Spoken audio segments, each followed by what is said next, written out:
Hey, how you doing? Welcome to another time here. Good afternoon. Welcome to another time here at the book club. We got to do this every Sunday at 2 p.m. West African time. We get to read books and learn from them, do life through the books. So today we're gonna go on to our eighth featured book in this series. We last week we finished our seventh featured book, The Amen Effect.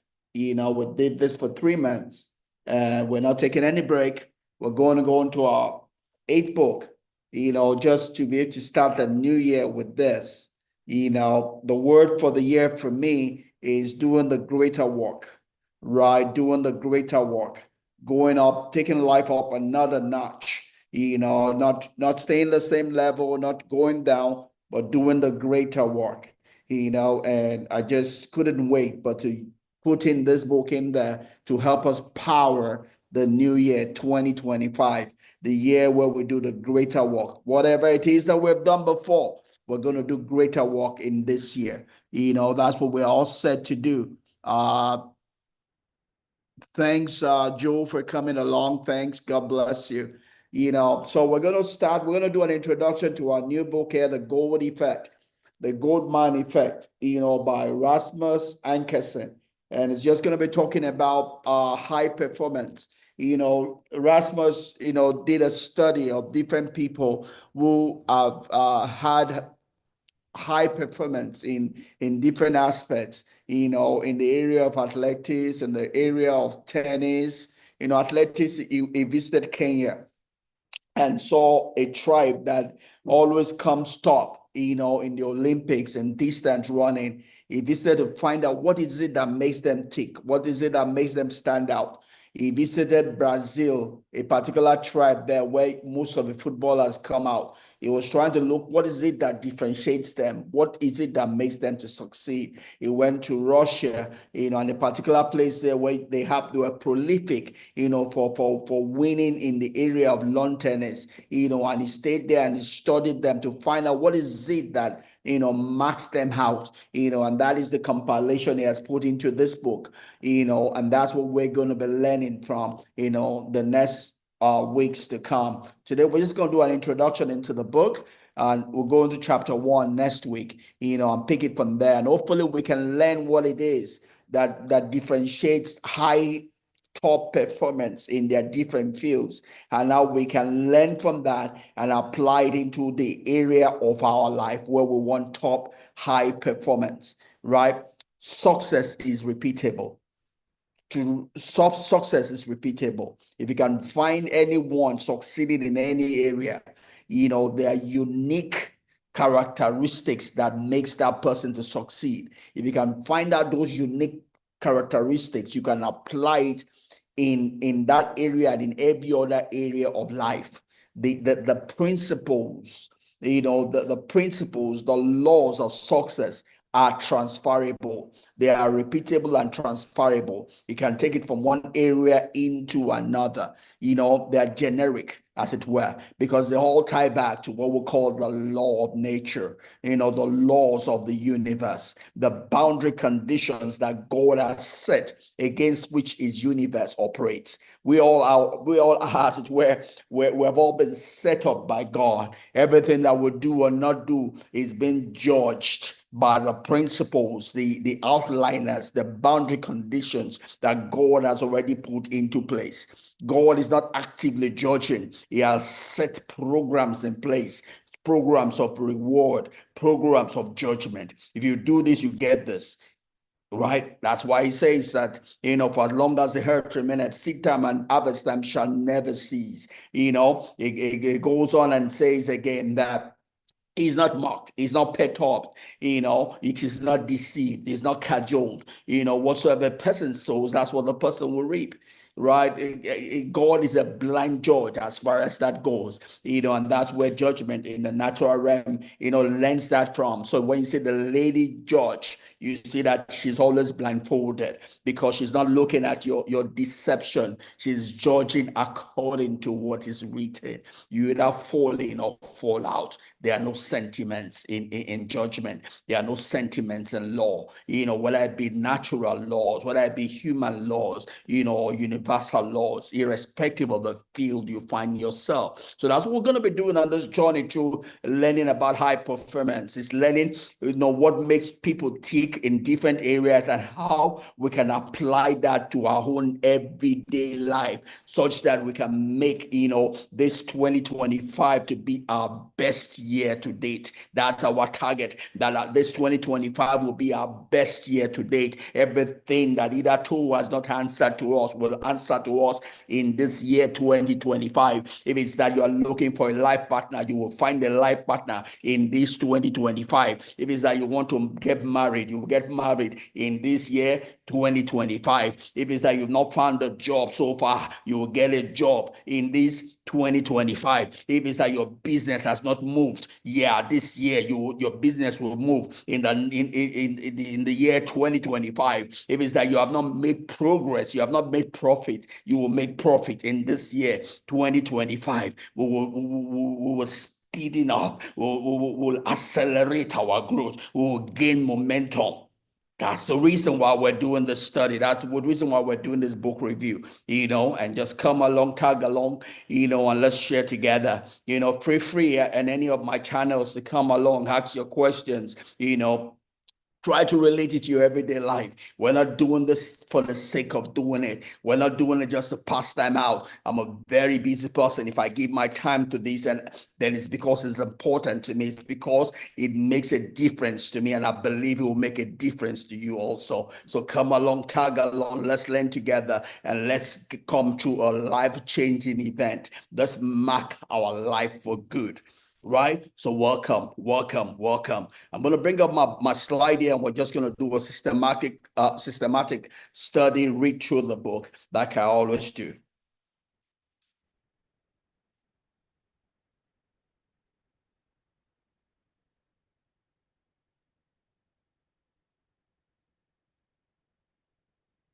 Yeah, so like always, you on the Instagram Live, you don't get a privilege of seeing my slide.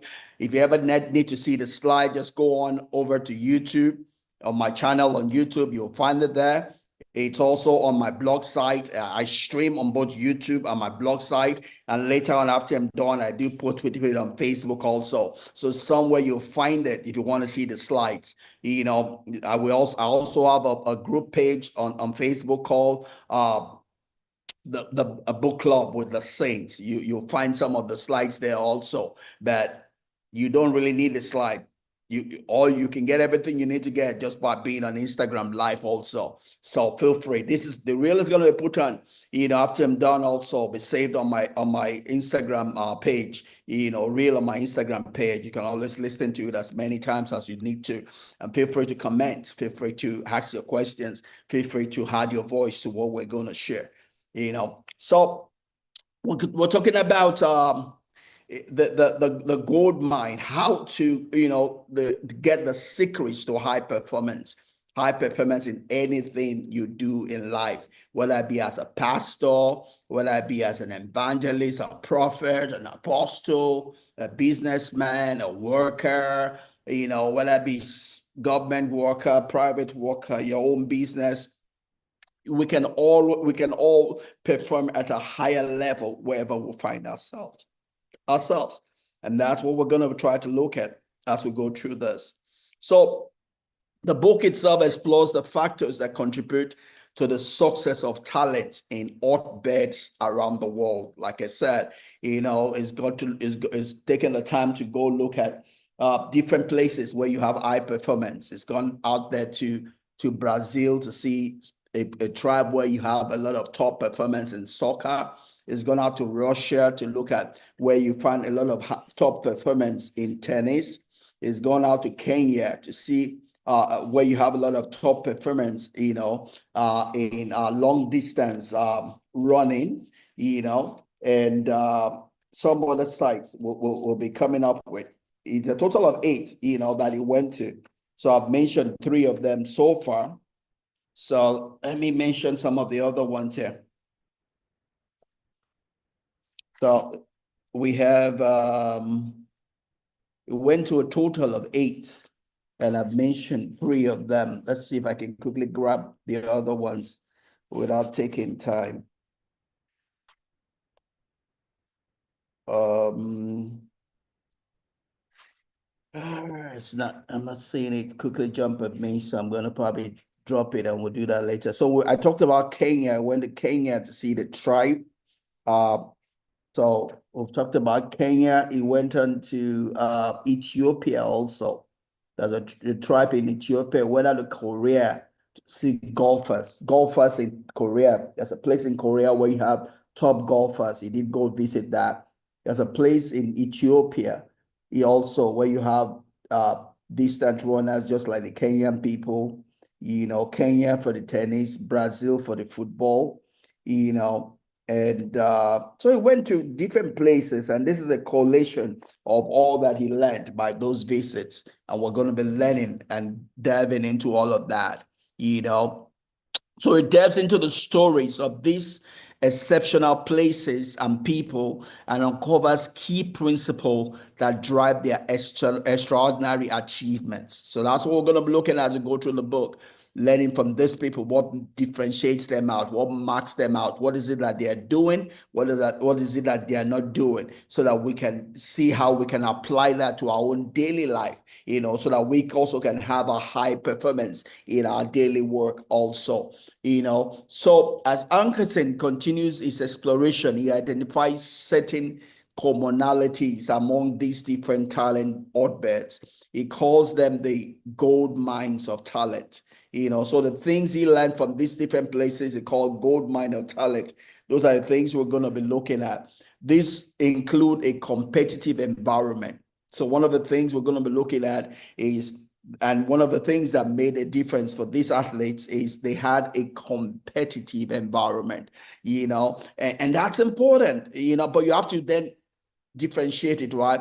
A competitive environment that will spur you up, not that will cause you to work on yourself, not that will cause you to pull anybody down, right? It's a competitive environment that will spur you up to do something about yourself, not pull anybody down, right? Because competition could be both positive and negative.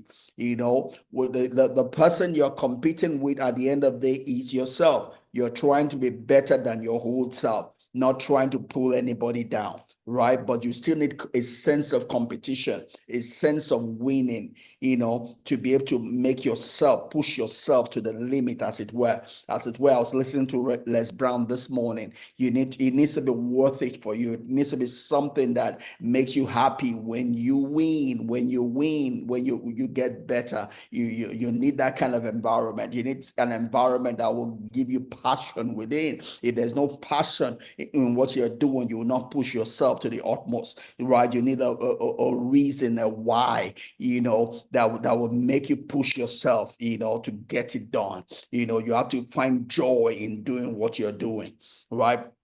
I can't find joy in doing this. That's why I go to all lengths to do it. I make enough sacrifice to stop all the things I would have done just to do this. This is a passion area for me. This might not be a passion for you, but you have your own passion, something you would love to excel in, something you want people to talk about you concerning. That helps you, to bring your whole to the table, to make it happen. Another thing that he finds out, amongst the journeys, and we'll be talking about in the book, is a strong community. When we feel loved, when we feel seen, it will bring our best to bear.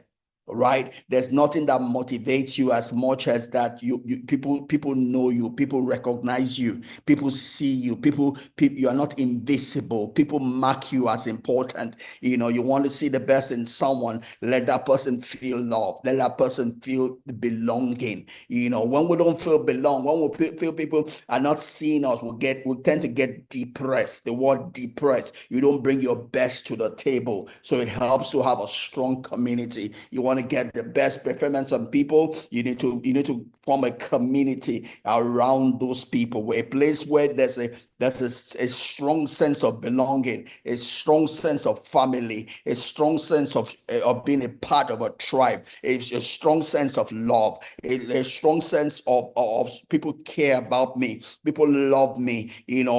I'm important to some people. It helps you to bring your best self to the table. Stories get to tell. When there's danger and someone that you love is at risk, you can do the impossible. You'll find a woman can lift a weight that she could never lift before, just because someone that she loves is at risk. It's called the adrenaline factor. The adrenaline flows inside of you and you become a superhuman, right? Adrenaline is one wonder of nature. I remember one time I was we had an armed robbery attack, and they slapped me. I didn't feel that slap. Why? Because I had adrenaline in my blood. I was a superhuman at that point in time. When everything died down and the adrenaline flowed out of my bloodstream. Yes, I saw there was a swelling high, right? But I did not feel it at that point in time. But adrenaline, it's a response to certain things. It's a response to being in danger. It's a response to people that you love being at risk. So when there's a sense of community, it also causes adrenaline to flow into your bloodstream because you want to do it for the people that matter to you. Right. So when there's a strong sense of community, people perform better, even at a higher level than they would have done. Right. There's also the right culture. The right culture. What comes with culture also is discipline. People are not just doing things anyhow. People are doing things according to a particular pattern, according to a particular way. There's no doubt as to what is right and what is wrong. What comes along with that then is discipline. What there is discipline, right? You will not rise to the level of your goal. You will fall to the level of your habits. Coming with discipline is habit, is practice, right? So where there's a right culture, where people know what to do, what not to do, where things are regulated, when things are defined, where things are predictable, it helps you to be able to perform at a higher level. I know that if I do this, someone else will do that. I am not in doubt as to this kind of support I will get from the other members of the family that helps you to perform at even a higher level than you typically would have done, right? And also the ability to handle pressure. That's important also. It's called, the other word for it is resilience, right? Resilience. Handle pressure, resilience. That used to be a strange word to me, especially back here in 2018 as I fell into depression. We were talking about resilience. Is that an English word? Oh, it was a season of life for me. I didn't know what it was because I was falling into depression at that point in time. But resilience is a powerful word. It's your ability to stand against the pressures of life. A lot of people don't know what it means to stand against the pressures of life. They are so quick to complain. They are so quick to blame other people for their predicament, rather than standing up to it. They are so fast to pray for it to go away rather than living through it. Life is meant to be lived through, not to be run away from. You lean into life, and you go through life. That's how you get the essence of your living. That's how you overcome. That's how you become stronger. That's how you go to the next level of your evolution. Because what comes your way it comes your way because you can handle it. And in your handling it, you get your promotion. You get your movement to the next level of your evolution. You become better. You get your promotion by that. You become stronger. You become better, by doing that. Because that also prepares you for the next level, right? That being able to handle pressure, it's helps us. We're not running away from life. We're able to face life. We're able to know that we can handle it. And if we fall, we have people around to support us to do it. It also comes with it what we might call a belief in oneself. A belief in oneself. It also comes with it also the positive mindset, right? Positive mindset, that helps you. We'll call it positive mental attitude to life, and the way it is, life will respond to you what you call out for. Life is sowing and reaping, giving and receiving. Scriptures will tell us that give and you shall be given. Whatever you expect out of life is what life will give back to you. Whatever you expect out of life is what you're calling out to life for. Whatever you expect out of life is the seed you are sowing towards life. Life will respond to you according to your expectation. So when that life is tough and you're already cowering and running away, yes, life is going to be stronger than you. Like we typically would say, right? If you say if you say you cannot do it, you're correct. If you say you can do it, you're correct. Life will respond to you according to your belief, according to your expectation, right? Let's move on here. So Ankersen believes that the same principles that create exceptional athletes in all of these different hotbeds, can be applied to create exceptional employees, teams, and organizations also. Like I said at the beginning, success, principles of success, principles of high performance are transferable. They are repeatable, because they sit against the universal laws of life. They sit against the laws that hold this life together, right? They sit against the principles that the Creator has put into effect. They walk in line with the sowing and reaping. If you understand them, they are what we call truths, right? And truths are parallels. Truths all never work against one another. Truths always support one another. All truths are parallel. They never work against one another. They support and increase one another. So when you understand truth and you walk in line with truth, you are bound to succeed, right? But if you walk against truths, you are bound to lose. Truths cannot be changed. Truths or laws cannot be broken. You're either going to walk in line with them and they will help you to succeed, or you walk against them and they will help you to fail. The choice is yours, right? So what Rasmus has done here is taking all of these from these different places, is pick them from, and we'll learn them, understand them, and see how we can apply them to our everyday life, right? That's the whole idea. So talent is not a result of luck, right? I need to say that 20 times. Talent is not a result of luck, right? And it's not even a result of your birth, right? You can have a certain level of gifting, but your gifting is useless without practice, right? Talent is not a result of luck, or is it genetics, but a product of the right environment and culture. Inside culture, there is practice. Inside culture, there is habits. You are not going to rise to the level of your goals or your desire. You will fall to the level of your habits and your practice. You see someone doing what, I wish I could do that. I will give everything for that. You're lying. If you're going to give everything to be that person, begin now, because you're not going to get it without giving that everything. There's a discipline. Anything that you like, any gifting that you like, any display that you like, it took a lot of work behind the scene to get that. And you're not going to have it on a platter of gold if you want the same result in your life. You're going to have to pay the price for it. It's good to see people succeeding. It's good to see people doing well. But what you see shining, on screen, on the platform, took a lot of, sleepless nights, a lot of labor behind the scene. If you want to get the same result in your life, you're going to have to pay that price to get it, right? Talent is not a result of luck. It's not the result of your genetics or your hereditary, right? It's a result of having the right environment. It's a result of having the right culture, right? If you have the right environment, the right culture, that means the right discipline, the right practice, the right habits, you'll get the results, right?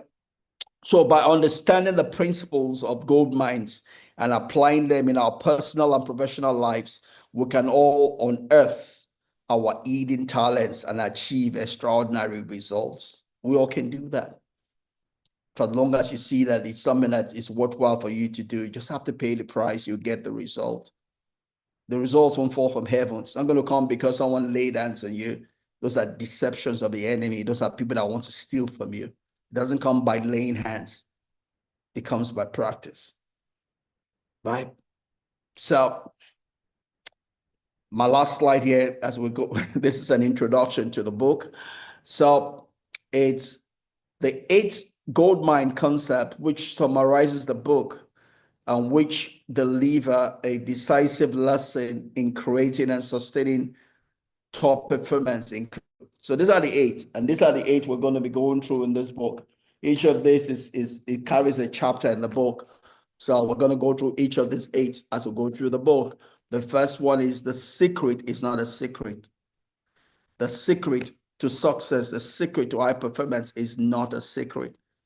It's always there around us. We just miss it.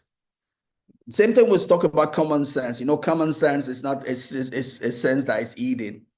It's a sense that is common, is available everywhere, but we commonize it. We look down on it, we despise it.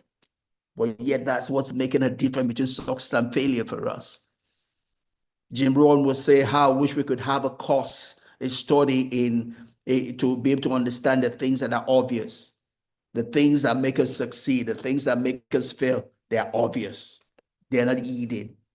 You don't need to go to a PhD to get to know them. They're all around. If only we open our eyes. If only we open our eyes. If only we can see with our inner eyes. They're there all around us. It's just like in the Holy Book. The Holy Book would say that the things, some people say there's no God. Yet the things that tell us that there's God all around us, because the Creator left a signature in the things that are created.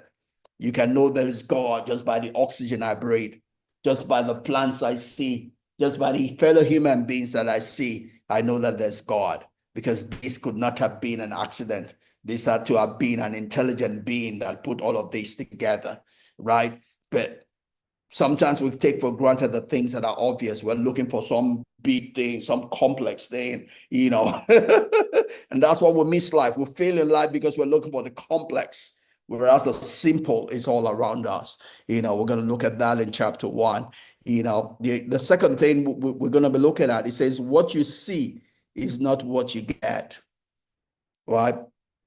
What you see is not what you get, so not everything that glitters is gold, number one, right? And sometimes when you see somebody, and that's the problem with this falling in love at first sight.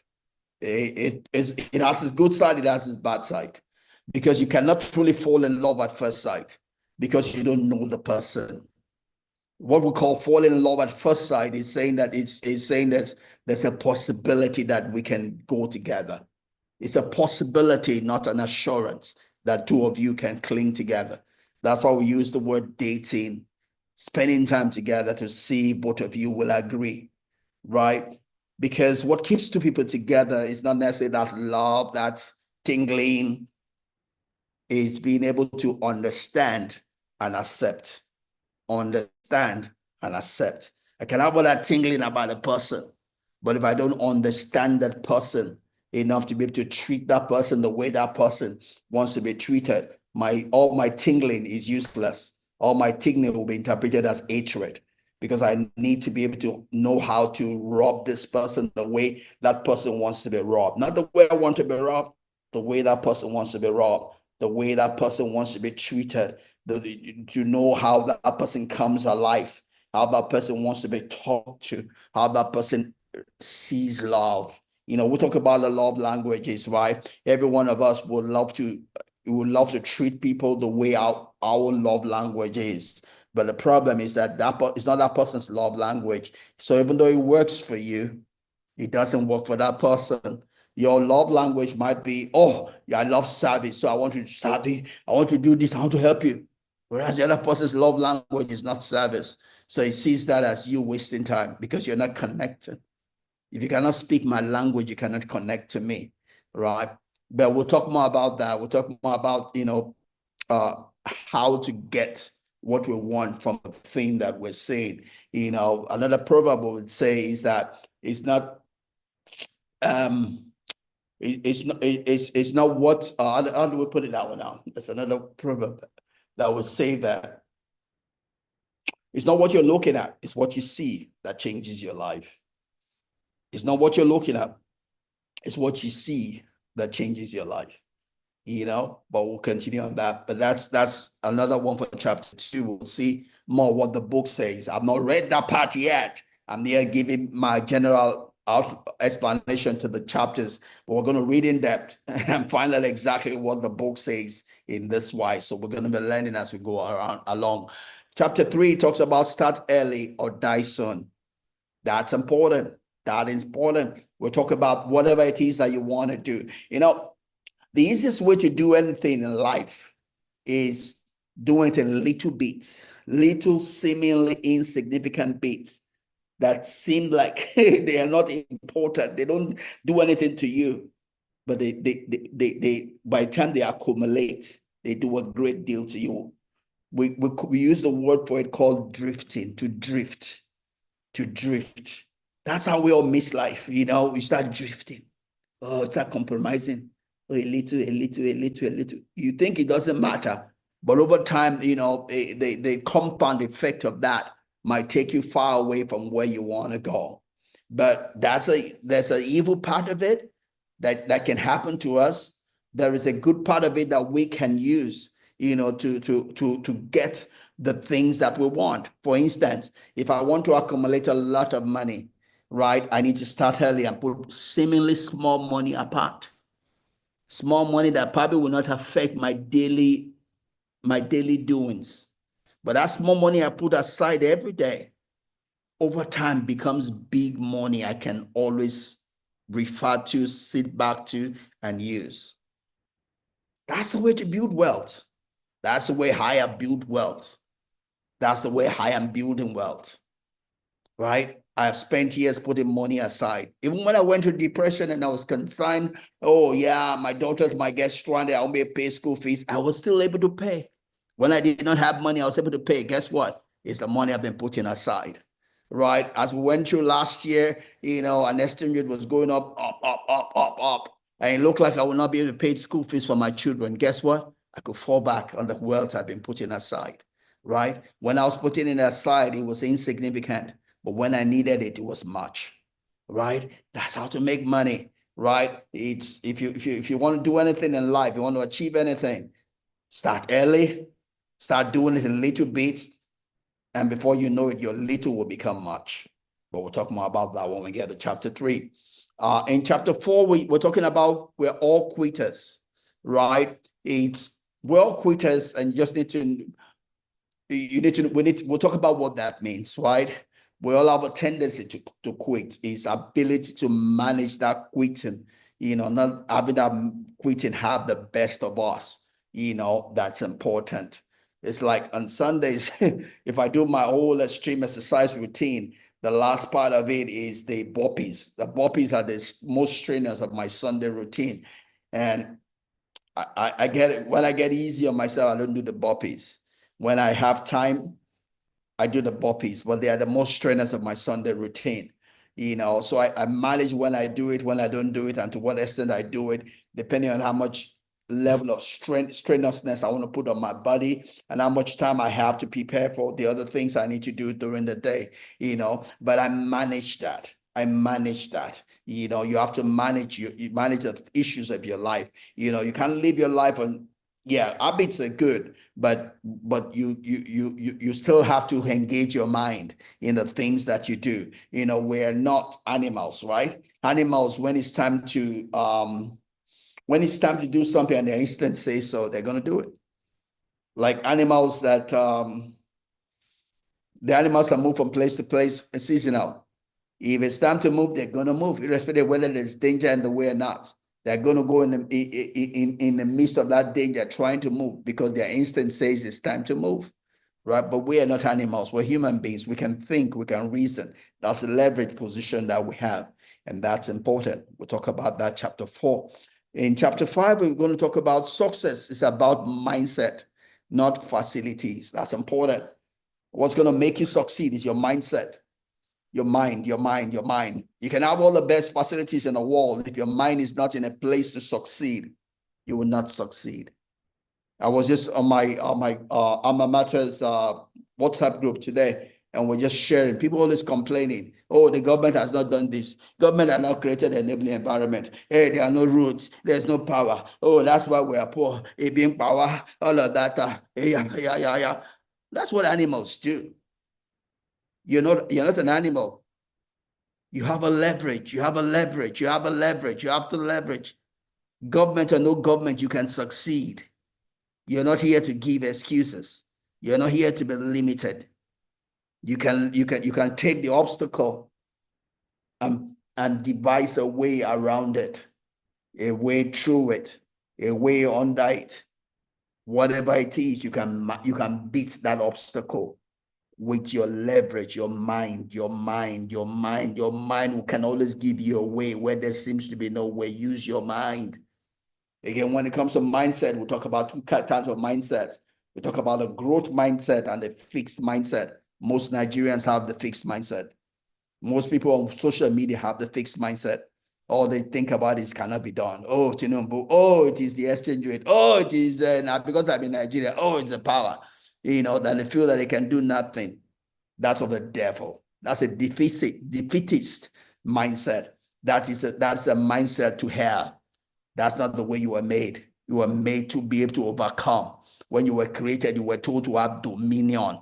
Part of that dominion meant that you had a leverage, you have a mind, a living soul, a living intellect, a living emotion, a living willpower. You can devise, you can devise, you can create, you can imagine a way ahead, through, around that obstacle. You are not limited. Your imagination is not limited. Your imagination can find a way. Use it. So it's a mindset. It's a mindset that says that even though I'm here today, I can grow to become bigger than that obstacle. Yeah, that obstacle might be here against me today. Yes, it's defeating me, it's ahead of me, but I'm not static. I can grow to become bigger than that obstacle. I can overcome whatsoever obstacle that might be in my way. The obstacle is not my end point. I can overcome whatsoever stands in my way today. I can find a way around it. I can find a way through it. But key thing is I can overcome it. Right? So we'll talk about mindset in chapter 5. Chapter 6, we talk about godfathers. Right? I don't know too much about this, but I'll just say godfathers. We all can do with connections. We all can do with people we know. I was just sharing yesterday with one of my workers that as you grow in business, it's good to know people in different places, people you can call when you're in trouble, right? It's good. It helps, but it's not a showstopper, but it helps. It makes a difference, right? I was sharing the same thing here at one of our WhatsApp group here, my secondary school WhatsApp group. Who could help you, and that's part of your network, right? Your network, right? As you grow your network, use your network. Your network will help your network, right? Like I have people in my elementary school, people in my secondary school, people in my university. The other day, someone needed to find out how his child he could be posted somewhere. He came to ask me. I knew someone that could do something, and he got it done. Right? So those that those are your network, can make a difference for you. Use your network. That's the only reason you have your network. Don't always think about I can date on my own. I don't want to depend on anybody. That's foolishness. That's the devil speaking to you. You have a network, use it. It will make your work easy. Don't carry pain when you don't need to carry pain. There'll be pain for you to carry that you don't have a choice. The one that you can get someone that can make a difference for you. Use your network, right? I'm trying to get my renewal of my NAFDAC number, right? I have someone that knows someone, use your network. It will make a difference for you. And we'll talk more about that in chapter 6. Chapter 7 talks about not pushing your kids is irresponsibility. I need to hear that. My kids, all my kids, I call them kids, but they are all young adults today. My youngest is 21 plus, right? So I need to hear that. I need to talk to myself when we go to chapter 7. Think about how I can push them because I want them to succeed. Because until they succeed, I can truly retire, right? If not that I'm trying to retire, but I need them to stand on their 2 feet. I want to be able to grow them in their path that they've chosen for themselves. I want to be able to pass on. I hold them in life on the pedestal where I stop. I hold them that I can transfer all that I've learned to them. I hold them that they don't have to suffer to reinvent the wheels that I have invented, that they will go and invent their own wheel, not the ones I had invented. I hold them to pass on to them, so that they can pass on to them so that they can have momentum to run their own race. I hold it to them to provide my shoulder for them to stand on so they can go further than I have ever gone or I can ever do. They can stand on my shoulder and go further. They can see further. And we're going to talk about that in chapter 7. And in chapter 8, it says, who wants it most? Who wants it most is the one that gets it. You will never get what you don't. You only be. God when it rained manna, it talked about that the people gathered according to their eating. God is not going to force food into your mouth. You're only going to be as rich as you want to be. God will not make you richer than you want to be. It's going to be according to your eating, according to your hunger. That's how you're going to be rich. That's how you're going to succeed. There must be a hunger within. It's a cup that you bring that God can feel. It's a cup that you bring that nature can feel. So you have to have an hunger for what you want because you are not going to get more than a cup that you present, right? That'll be the last one. And, as we go through the book. All right. So we made it to the end. So that's really the introduction for the book. Next week, we're going to start with chapter 1, which is the secret is not a secret. How to identify the obvious that is around us. How to be able to get the common sense that is all around us and use it to take our life to the next level, of our evolution, even especially here in 2025. The secret is not a secret. It's common. It's obvious. Let's identify it and use it and make a difference for good in our lives. All right. Thanks for coming along. Thanks, Big Pro 10. Thanks, Joe Clay. I see it's not your real names there, but thanks for coming all the same. I know people come that I know, but I can't identify you from your name. But thanks for coming. I love you. I appreciate you. You make a difference in this time I spend here. Thanks for you on YouTube. I have a regular there. I'm not sure who the person is, but thanks for coming all the same. Those that come on my blog site also. Thanks. Those that are going to listen to this on Facebook. Thanks. We're back here next Sunday, God willing, 2 p.m. West African time, and we'll take the first chapter in our book. God bless you. Have a great week. Thank you. Shalom.